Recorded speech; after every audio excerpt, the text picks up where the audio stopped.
Hi guys, welcome in my new video. आज का हमारा टॉपिक है वेक्टर सब स्पेस। सो पहले हम इसकी डेफिनेशन देखेंगे, फिर इसकी कंडीशन देखेंगे कि हमें कौन सी कंडीशन सेटिस्फाई करानी पड़ती है ताकि कोई भी सेट एक वेक्टर सब स्पेस बन सके। सो देखिए इसकी definition. Let V be a vector space over the field F and W is a subset of V. Then W is called a subspace of V if W itself is a vector space over the field F with respect to vector addition and scalar multiplication in V। तो मतलब ये है कि W एक vector सब space होता है जब वो वेक्टर स्पेस की कंडीशन को खुद भी सेटिस्फाई करे और साथ ही साथ वो V का एक सबसेट हो। मतलब अगर V एक वेक्टर स्पेस है सो W को एक सबसेट होना चाहिए V का, और खुद W को भी एक वेक्टर स्पेस होना चाहिए। और W के वेक्टर स्पेस होने के लिए हम कंपोजिशंस वही इस्तेमाल करेंगे जो V के लिए इस्तेमाल कर रहे थे। मतलब वेक्टर एडिशन और वेक्टर मल्टीप्लिकेशन के रूल्स वही रहेंगे W में भी जो V में थे। नाउ देखते हैं नेसेसरी और सफिशिएंट कंडीशन, जिस कंडीशन को प्रूव करके हम किसी सेट को V का वेक्टर सब स्पेस प्रूव कर सकते हैं। सो A alpha plus B beta ये W को बिलोंग करना चाहिए जब भी A और B फील्ड F के एलिमेंट हों और अल्फ़ा और बीटा W के एलिमेंट हो। यहाँ याद रखिएगा कि W एक सबसेट है B का।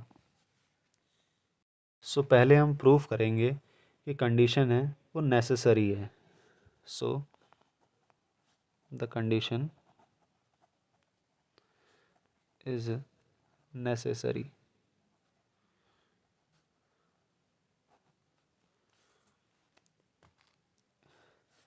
इस कंडीशन को प्रूव करने के लिए हम कंसीडर कर लेते हैं कि W एक सब स्पेस है V का। लेट W इज अ सब स्पेस ऑफ V। और अब हमको ये कंडीशन प्रूव करनी है कि A alpha plus B beta W को बिलोंग करेगा जब भी A और B फील्ड को बिलोंग करें और अल्फ़ा और बीटा W को बिलोंग करें।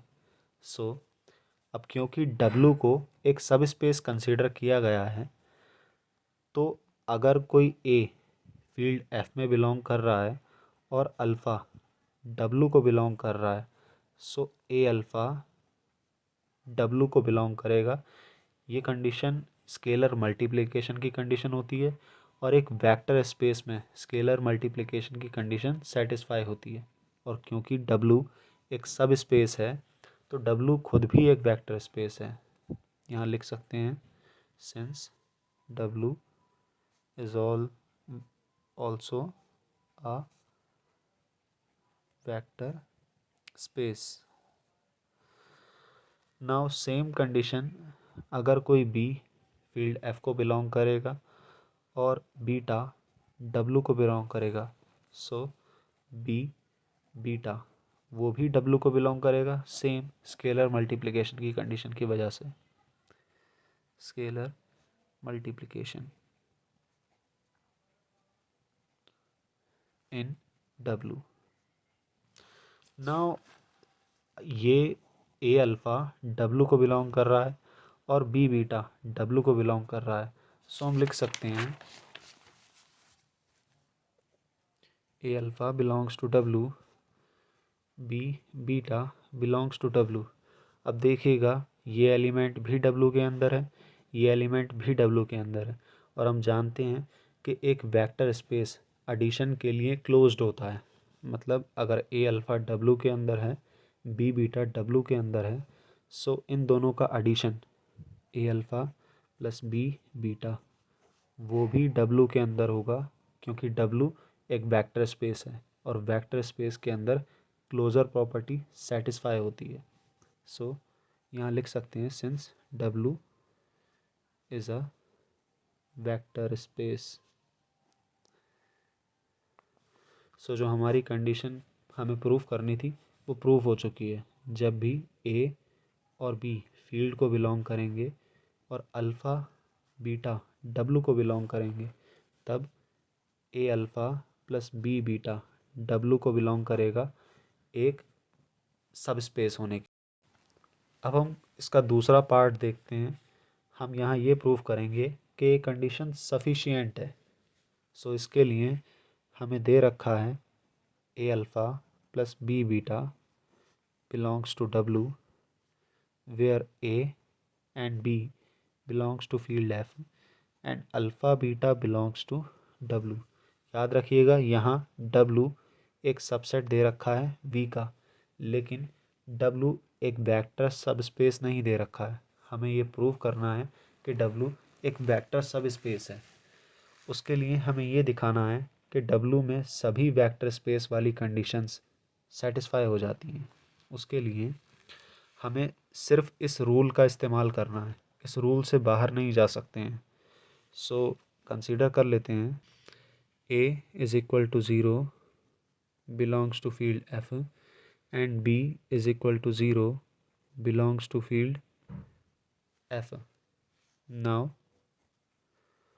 Alpha and beta belongs to W।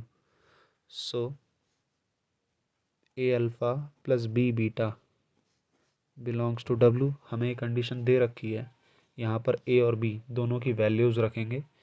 हमने A और B को ज़ीरो कंसीडर किया है। हम A और B को कुछ भी नंबर कंसीडर कर सकते हैं, कोई भी रियल नंबर। सो मैंने ज़ीरो कंसीडर किया है ताकि मैं एक प्रॉपर्टी को सेटिस्फाई कर पाऊँ। अब zero alpha plus zero beta belongs to W। Zero alpha ये ज़ीरो हो जाएगा, ज़ीरो बीटा ये भी ज़ीरो हो जाएगा, belongs to W। Now zero plus zero zero belongs to W। इसका मतलब ये है कि W के अंदर एडिटिव आइडेंटिटी एग्जिस्ट करती है। ज़ीरो हमारा एडिटिव आइडेंटिटी एलिमेंट होता है। So additive identity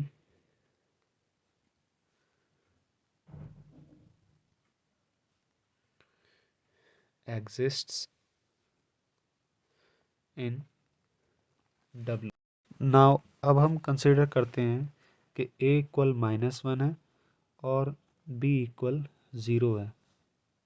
so A alpha plus B beta belongs to W -1 alpha plus 0 beta belongs to W।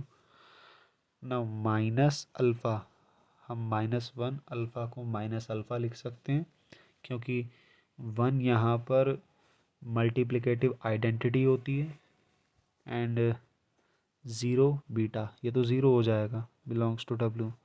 0 plus minus alpha belongs to W। So for every alpha belongs to W minus alpha belongs to W, यानी कि यहाँ पर additive inverse exist करता है।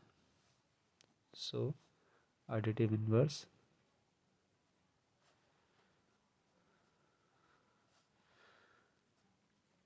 Eggs.